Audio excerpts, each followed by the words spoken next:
pair of shoes.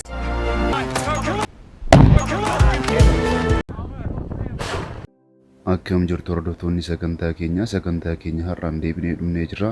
Sagantaa keenya har'aa keessatti oduu ajaa'ibaa biyya Chaayinaa irraa dhagahamaa jiru isin biraan geenya. Amma xumura sagantaa keenyaatti nu waliin turaa isiniin jenna. Akka BBC'n Afaan Oromoo gabaasa isaa qabatee as ba'etti waggoota 400 dura dubartoonni bulchiinsa baha Chaayinaa Hunaan keessatti miilli isaanii cabeef qallate kophee isaaniif hojjetame keessa akka seenan ni taasifamu jedhama. Kutaawwan adda baafaman keessatti xugguramanii achi fageenya dheeraa akka hin deemne ni taasifamu jechuun BBC'n gabaasa isaatiin oduu isaa jalqaba. Haaluma kana keessatti dandamachuun afaan Nushu jedhamu dubartoonni kun icciitiidhaan walii galuuf akka uummatan BBC'n gabaasa keessatti ifoomseera. Afaan kun immoo dhiirota Chaayinaatiin kan beekamu osoo hin taane dubartoonni kun achi keessatti itti walii galuuf afaan isaan addatti uummatan jechuudhaan ibsa isaa itti fufeera. Dhimma kanarratti fiilmii dookimentariin Haadar Leeters yookaan qubee icciitii jedhu kan dalagame Violet du Feng BBC'n dubbiseera. Yeroo ijoolleen turetti jetti qindeessituun fiilmii kana. Akkoon koo waa'ee afaan icciitii dubartoota qofti dubbatan natti himtee turte jechuudhaan BBC'tti himte. Violet jettutti dhuma bulchiinsa miinii fi jalqaba cheen irratti ture raagaan afaan Nushu inni dhiyoo akka argame jetti. Bara sana keessatti bulchiinsi Chaayinaa kana keessatti dubartoonni ajaja abbootii abbaa warraa fi ijoollee dhiiraa isaaniif abboomamuun dirqama ture jechuudhaan yaada ishee dhiyeessiti. Haala jibbisiisaa kana keessatti jettitti dabaluudhaan dubartoonni kun afaan icciitii kan barreeffamaa fi kan walii ittiin isaan galchuu danda'u uummatan jechuudhaan Violet dookiimentarii fiilmii kanarratti dubbatti. Dhiyeessituun fiilmii kun jettutti qubeen isaan uuman kunis qaama dubartii fakkeessuun kan kalaqaman yoo ta'u mimmiidhagoodhas jechuu yaada ishiitti dabalti.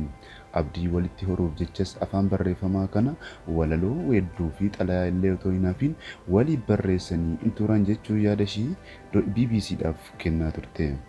Nutu akka artiitti ilaale malee isaaniif gocha diddaaf fincilaati yeroo sanatti jechuudhaan Violet yaada ishii dabaltee ibsiti.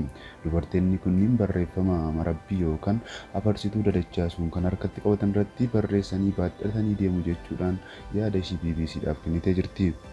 Afaan Nushu jedhamee moggaafame kun qubeewwan shiiftii ta'anii waan barreeffamaniif afaan goondaa jedhamaniitu dubbatamaa ture. Yeroo jalqabamu damee mukaa fi cilaattii fayyadamaniitu lafuma irratti barreessaa turanii. Dubartoonni kunniin qonnaan bultoota turanii barnoota idilee kan argatan illee hin turre. Kanaaf akkamiin afaan barreeffamaa kana uuman kan jedhu baruun barbaada jetti Violet. Seenaan dubartoota hangas barreeffamaa waan qaame miti. Anillee seenaa kana dhaga'ee hin guddanne. Dubartoonni kanneenis seenaa kana waan beekan natti hin fakkaatu.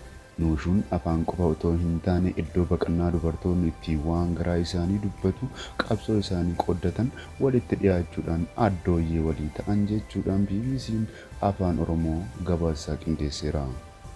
Intalli durbaa tokko gaafa umuriin shamarrummaa irra geessu maatiin ishii intala biraa guyyaa dhaloota ishii irratti dhalatte wajjin sirna akka cidhaa qopheessanii kanaanis bara jireenya isaanii guutuu wal deeggaruudhaaf walii kakatu. Dubartoonni kunniin walitti qabamuun gidiraa fi qabsoo isaanirraa hirmaachuudhaaf jabeenya isaanii bakka kanatti ijaarratu. Haala kanaanis aangoo yeroo olaantummaa qabu wajjin morkachaa turaniiru. Jabinnii fi ijji jabinni isaanii anaanis akka obbolummaa keenyaa dararuuf na kakaasa. Hiikni Nushu anaaf qabu sanadha jechuudhaan dubbatti. Itti dabaluudhaanis afaan itti fufuu dhabuunsaa fi baduunsaa badaan yaaddessu jetti. Anaaf akka dubartootaatti barbaachisummaan afaan kanaa seenaa obbolummaa, jabina, walitti hidhaminsaa fi aangoo dhiisee darbuu isaati malee jechuudhaan BBC'dhaaf yaada ishii kenniteetti.